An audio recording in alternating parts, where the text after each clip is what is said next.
Welcome to an M3 Impact Moment, where we highlight people and organizations and ministries that are making an impact in the global community. I'm here today with Dr. Bruce MacFadyen, Joy Vonk, and Dr. Julian Swanson. Dr. MacFadyen is a surgeon and an educator, and he's involved with an organization that I'm very, very fond of called the Pan-African Academy of Christian Surgeons, also called PACS. Bruce, tell us about the overwhelming lack of access to surgical care in the world. Well, you know, in Africa, there's about 56 million people that are in great need of having surgical care. And when PACS was started in 1996 through David Thompson, who was a surgeon in Gabon, West Africa, he had this vision, and God had called him to a very specific vision to train the people that would come in and replace him when he would eventually retire.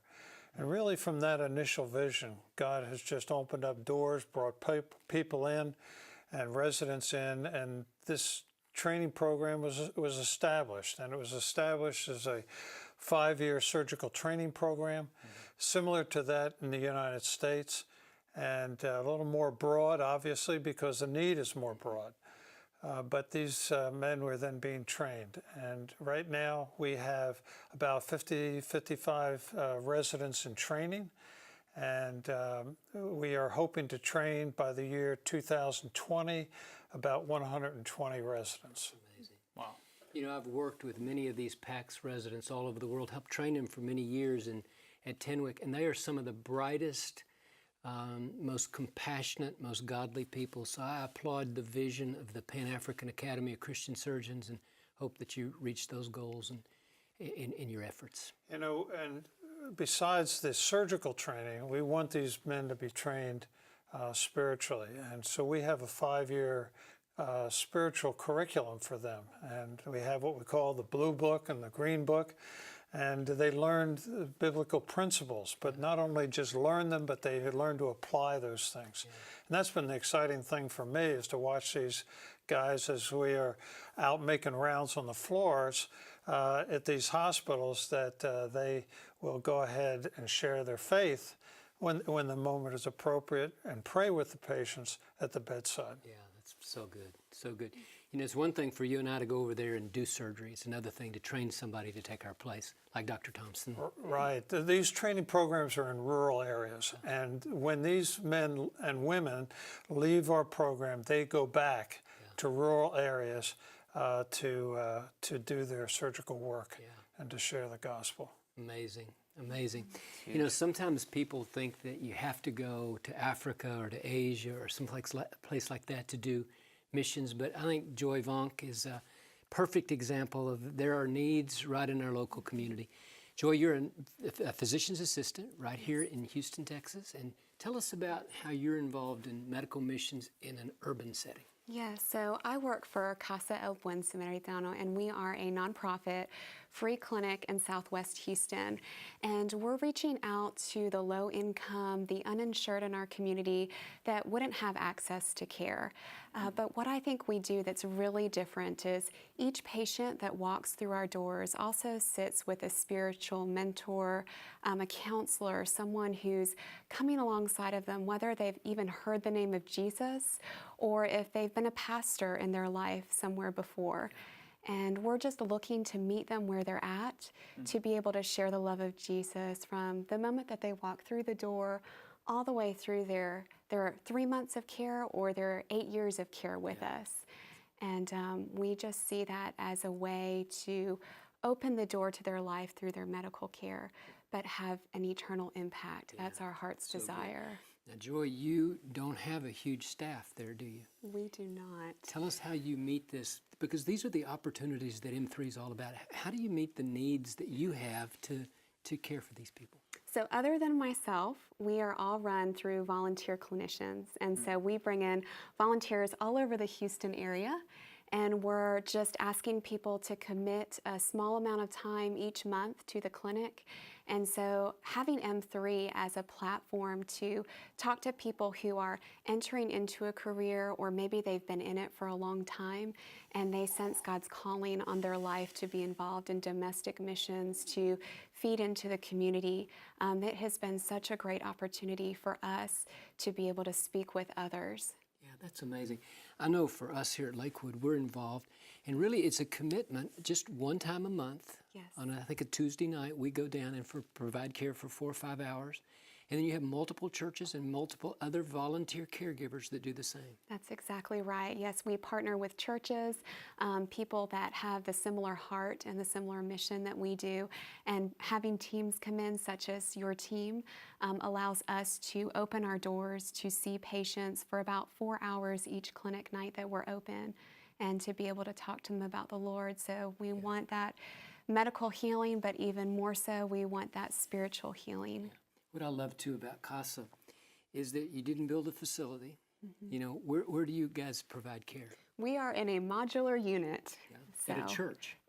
Yes, that's right. Which church is it? It's Iglesia Oreb, and we sit right next to them, and we are so thankful for that partnership because many of our bilingual volunteers that come in come from those doors. Yeah. And then sometimes when people meet the Lord, they go to the church right there next to the clinic and become discipled and grow in the things of God right there. Absolutely. I think it's the most beautiful progression to see someone come in as a patient and they learn about God and they receive the care, and then we see that cycle where they go on to become a volunteer, and now they're reaching out and being the hands of Jesus. Yeah, it's amazing.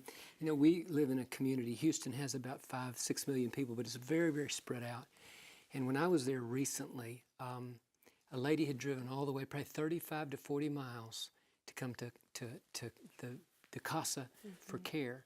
So really, there are plenty of opportunities to do this in different parts of Houston, aren't there? Yes, and we heard that from so many people who came by the booth last year.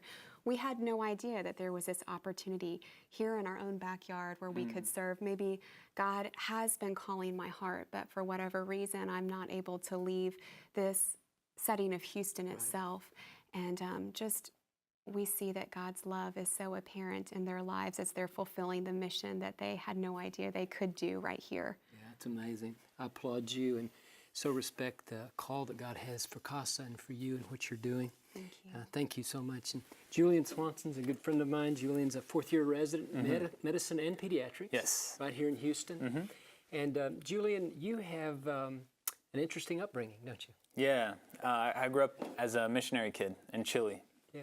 Yeah, so my parents are church planners, and they work with abandoned kids, sort of trying to set up adoptions, more like a children's home setting. Yeah. For their upbringing too. So. And so you're in your training. You're about finished because it's a 4-year program, right? Correct. Yeah. So what has God been putting on your heart that you feel like He's called you to do? Yeah, so at a young age, I just knew I just wanted to serve people and love people, and I also knew I wanted to be a doctor. Yeah. And so I just always have grown up wanting to be a medical missionary, and I don't know why. I don't know why me, but God has called me to that, and so I'm excited. I'm looking forward to that and serving. And you're transitioning now into that, aren't you? Yes. So as I finish in June, the following January, I'm going to serve in Peru with World Medical Mission. Yeah. And tell me about that program, because that's a fascinating program. Yeah, I had no idea they existed until I went to the conference, and I got in contact with World Medical Mission, was one of the exhibits there, and I had a whole bunch of questions: how to do this, what do I do, where do I go, how do I make everything fit? And World Medical Mission came alongside me and said, we'll help you. We'll set you up with a location. We'll help you with all the support you need, at least for the first 2 years. Yeah. And so that's kind of how I got plugged into World Medical Mission, was through the conference, through their exhibit there, and through Samaritan's Purse. Yeah, that's amazing. Bruce and I actually sit on the board of World Med, and I love the idea about an organization helping young people like yourself, Oh yeah. you know, transition to full-time medical missions, and that's what you're going to do. Yeah, and it's crazy because, I mean, my parents are missionaries, but just thinking about everyone that has that same passion, and they may not have missionary parents to ask. And me having missionary parents to ask about this, that I had no idea where to start. And so just having World Medical Mission and being able to join a family that was willing to be there with me, support me through the whole process, I think is priceless, just having that, or else I'd be lost. So here's the big question. Where are you going for the next 2 years? I'm going to go to Peru. It's sort of the mountainous area. Yeah. It's close to Machu Picchu and the large scale of the country. I'm going to be serving at Hospital Dios Pisuyana, which is Quechua. It's in their local language, but basically I'm going to be serving there for 2 years, just in the clinic, in the hospital. They also run an ICU, so that's where I'm going to be. And your training is going to be perfect, isn't it? Yes, I think they have a lot of support staff that can help with the once you get out there, how it's different, maybe you know, kind of adjusting. But the training that I received here is amazing, and I'm just looking forward to being used by God. And That's it. You're fluent in Spanish? Yes, yeah. I grew up in Chile with my parents, so having grown up in the Latin culture, I really felt that God was calling me back to the Latin culture. But even if even if He was calling me to Africa, I just know that there's, God calls you to do crazy things sometimes, and that having just World Medical Mission or organization that can come alongside you is just amazing. Yeah, that's amazing. Well, I admire what you're doing. Yeah, I admire what you're doing. Appreciate you. You know, Bruce, Joy, and Julian, thank you so much. I want to mention that all three of these people will be at the M3 conference on February the 17th and 18th, 2017. We would love for you to attend.